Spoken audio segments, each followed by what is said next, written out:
सॉल्टनाइजेशन reaction between acids and base are called salt. Salts क्या होते हैं? वो चीजें होती हैं जो बनती हैं when acid and base react together. ये डेफिनेशन तो हमारे को पता है।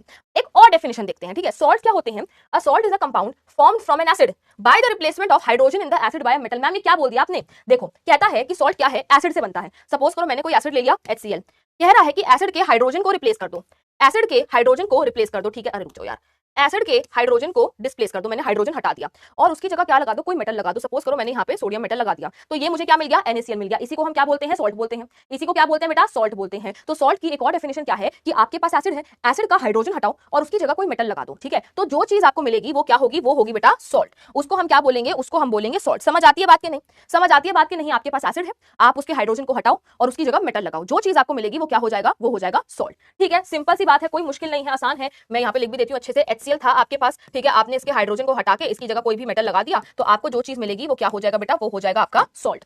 सही बात है, वेरी गुड वेरी गुड।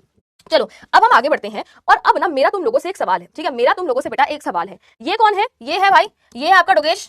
ये कौन है बेटा? ये है आपका डोगेश। अब तुम बताओ कि ये डोगेश 1.0, ये डोगेश 1.0 है और ये डोगेश 2.0 है। तो अब तो मुझे बताओ कि भाई कौन सा डोगेश जीतेगा यहाँ पे? है कौन सा डोगेश जो है वो जीतेगा? डोगेश 1.0 जीतेगा यहाँ पे या 2.0 जीतेगा? फटाफट बताओ मुझे, फटाफट बताओ भाई।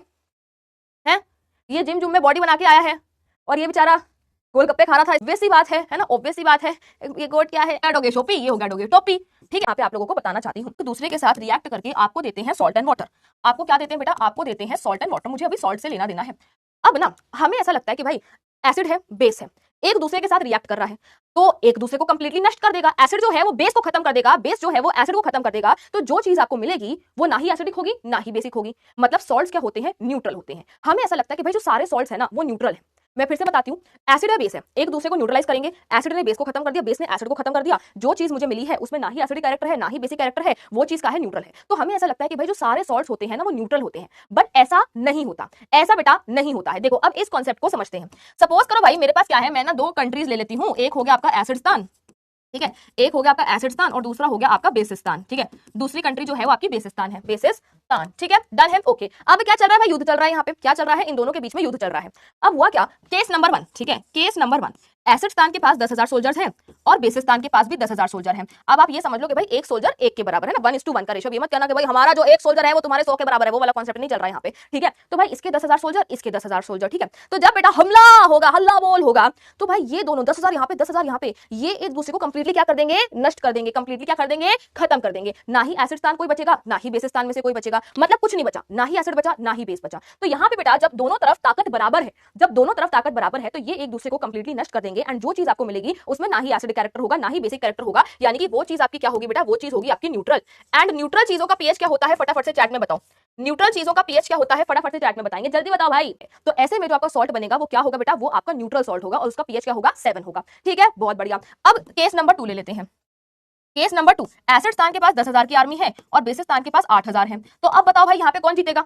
अब बताओ भाई यहाँ पे कौन जीतेगा? ऑब्वियसली यहाँ 10,000 यहाँ 8,000, ये 8,000 पूरी कोशिश करेंगे भाई, है ना, खात्मा करने की, बट फिर भी एंड में कौन बच जाएगा? एंड में एसिडस्तान खड़ा रहेगा उस युद्ध भूमि में, ठीक है। ये युद्ध भूमि है पार्थ अर्जुन, ये नहीं, ये युद्ध भूमि है, इसमें कदम कदम पे ध्यान से चलना चाहिए, तुमने वो महाभारत देखी हो तो, ठीक है। तो बेटा सिमिलरली अगर आपके पास एसिड स्ट्रॉन्ग है और बेस वीक है, स्ट्रॉन्ग एसिड है और वीक बेस है, तो ये बेस पूरी कोशिश करेगा एसिड को खत्म करने की, बट पूरे तरीके से एसिडिक नेचर को खत्म नहीं कर पाएगा। तो जो आपका सॉल्ट बनेगा वो एसिडिक नेचर का होगा, है ना। जो आपका सॉल्ट बनेगा it will be acidic in nature. And acidic चीजों का पीएच क्या होता है? जल्दी से बताओ।